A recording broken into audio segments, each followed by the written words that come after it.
नमस्कार। आप देख रहे हैं यमुना मिशन समाचार।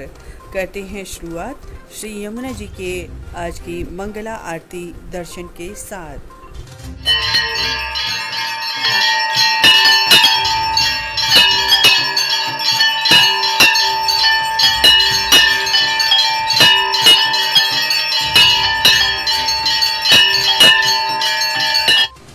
इन दोनों यमुना मिशन के वृक्ष खूब फल फूल रहे हैं। अगर आप कहीं यमुना मिशन के विशेष कार्यक्षेत्र में जाएंगे तो पाएंगे ये वृक्ष अब फूलों से और फलों से लदे हुए दिखाई देते हैं। जैसा मौसम हो उसी के अनुरूप फल और फूलों का आगमन होता है। दरअसल इसके लिए जरूरी है सही पोषण। जहां सूरज की धूप और खाद का विशेष प्रयोग इन वृक्षों के लिए किया जाता है, वहीं जरूरी है इन वृक्षों में जल की पूर्ति। ये जल भी कब देना है, कितनी मात्रा में देना है, ताकि किसी भी वृक्ष पर इसका प्रतिकूल प्रभाव न पड़े, इसका भी यमुना मिशन के कार्यकर्ताओं द्वारा विशेष ध्यान रखा जाता है।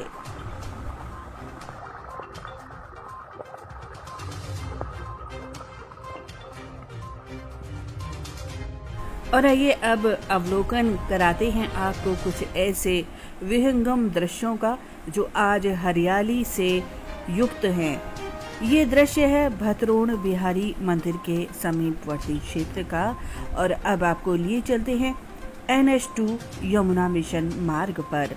जी हाँ, ये वही दृश्य है जहाँ किसी समय गंदगी के ढेर हुआ करते थे।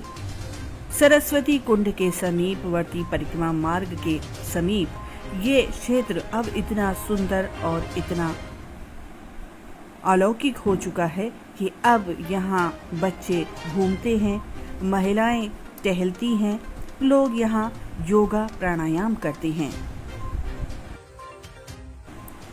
आज काशी विश्वविद्यालय के प्रोफेसर श्री बाला लखेंद्र जी वाराणसी से मथुरा पधारे और यमुना मिशन के कार्यों का अवलोकन किया और स्वयं महिला उपवन में वृक्षारोपण भी किया। आज देश भर में मनाया जा रहा है अहोई अष्टमी का पर्व। यूं तो ये पर्व पूरे भारतवर्ष में मनाया जाता है, लेकिन गोवर्धन के राधा कुंड पर विशेष रूप से इस पर्व की मान्यता है। अहोई अष्टमी के पर्व पर राधा कुंड में स्नान करने की परंपरा का निर्वहन करने के लिए दूर दूर से श्रद्धालु यहाँ पधारे हैं। इस अवसर पर दीपदान भी किया जा रहा है और अर्धरात्रि में स्नान के बाद पूजा पद्धति का अनुसरण भी यहाँ किया जाना है। दिनांक 31 अक्टूबर रविवार को श्री बाल रामलीला कमेटी के तत्वावधान में यमुना मिशन मार्ग गौ घाट पर रावण वध मेले का आयोजन किया जा रहा है, जिसमें आप सादर आमंत्रित हैं। यमुना मिशन के द्वारा ऐसे विविध सेवा प्रकल्प चलाए जा रहे हैं जो मानवीय गुणों से तो भरपूर हैं ही, यानी मानवता के लिए विशेष संदेश दे रहे हैं। वहीं जीव जंतुओं के लिए भी यमुना मिशन विशेष कार्य कर रहा है, जिसमें गौ सेवा, वानर सेवा, पंछियों के लिए दाने की व्यवस्था इत्यादि विशेष सेवा प्रकल्प हैं। ये सेवा प्रकल्प ब्रज क्षेत्र में विविध स्थानों पर किए जा रहे हैं। यही नहीं, यमुना मिशन के द्वारा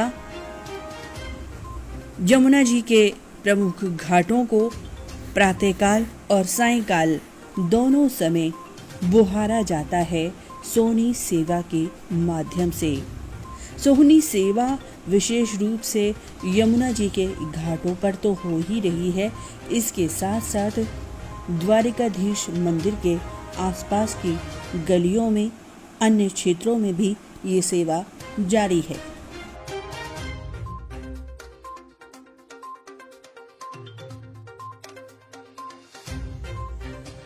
और आइए अब आपको कराते हैं श्री यमुना जी के विविध घाटों से संध्या आरती दर्शन।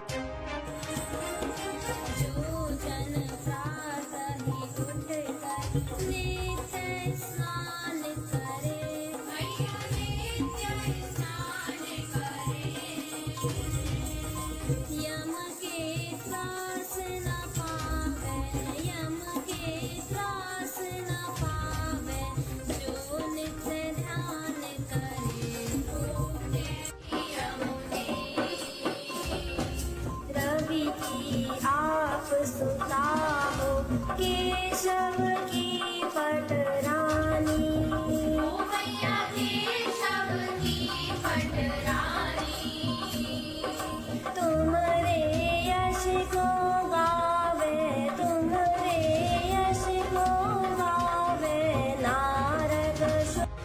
और अब दे दें आपको जानकारी कल के पंचांग के संदर्भ में। कल शुक्रवार है, विक्रम संवत 2078, कार्तिक मास कृष्ण पक्ष की अष्टमी तिथि, तदनुसार दिनांक 29 अक्टूबर सन 2021 है। और अब बता दें आपको कल का तापमान भी। कल का न्यूनतम तापमान रहेगा 15 डिग्री सेल्सियस, अधिकतम तापमान रहेगा 30 डिग्री सेल्सियस, आसमान साफ रहेगा। ये थे आज के प्रमुख समाचार। अगले अंक में आपसे पूरी भेंट होगी, तब तक के लिए नमस्कार।